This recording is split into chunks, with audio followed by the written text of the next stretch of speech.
Hi boys and girls, welcome to Reading Week. I have with me the best story, and you'll find out in this story how exactly to make the best story of your own. This story is written by Eileen Spinelli. The best story. The Red Brick Library was having a contest. Write the best story, win first prize. First prize was a ride on the Super Duper Looper roller coaster with my favorite author, Anne Miles, who wrote the Runaway roller coaster. Wow, first prizes don't get any better than that. And over here it says the Red Brick Library contest. Write the best story and win first prize. I ran home, went to my room, shut the door. I sharpened 5 pencils, opened my notebook to a brand new page, and thought, and thought, and thought.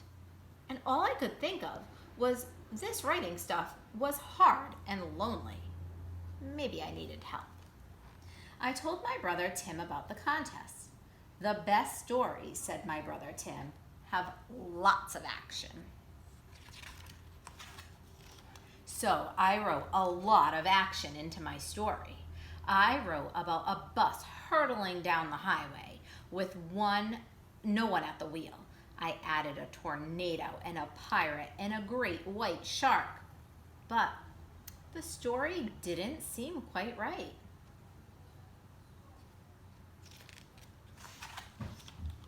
So I asked my dad, and he said, the best stories have plenty of humor.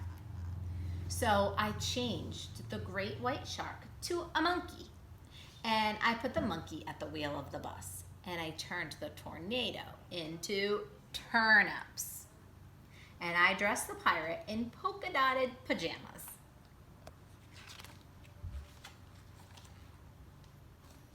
Dad laughed so hard he popped a shirt button.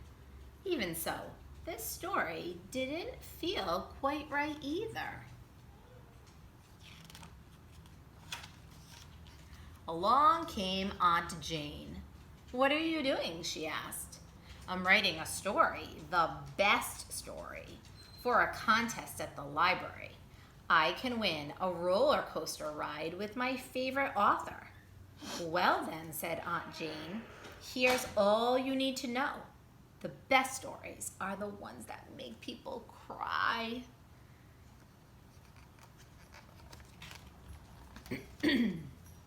So, I gave the bus a flat tire. I sent the monkey to the funeral of his pet goldfish. I turned the turnips into onions, and I made the pirate chop every one. There were lots of tears, but the story still wasn't quite right. My teenage cousin Annika said, I have news for you.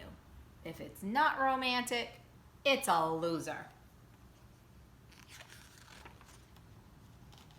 So the pirate introduced the monkey to his sister Grace, and they fell in love. And I turned the onions into wedding invitations, and everyone lived happily ever after.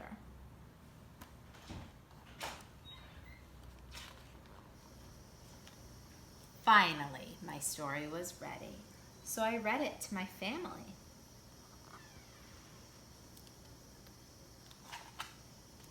Not enough action, said my brother Tim.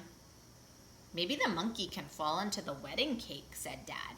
That would be really funny. It's hard to cry at a wedding when the groom is a monkey, said my Aunt Jane. Annika said it would be perfect if I added a kiss. In all this time, my mother hadn't said a word, so I asked her, what do you think is the best story? She gave me a hug.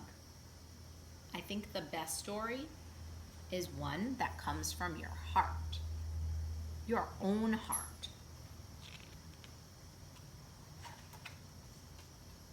That night, after supper, I looked into my own heart and rewrote my story.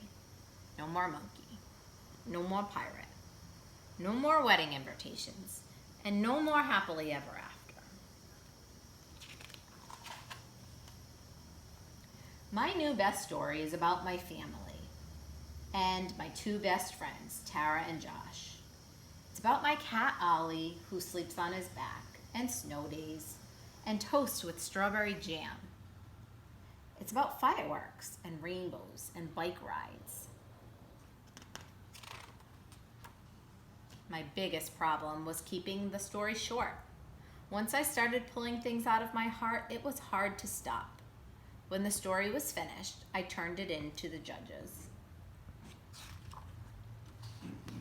Maybe I'll win that roller coaster ride with Ann Miles. Maybe I won't. Either way, I'll be happy. I'll be a winner because the story I wrote is my own, not somebody else's. And that makes it the best. And boys and girls, maybe because I'm a mom, maybe because I'm your reading teacher, but I think the best story comes from your heart. When you write from your heart, it's the best story and you're the winner no matter what.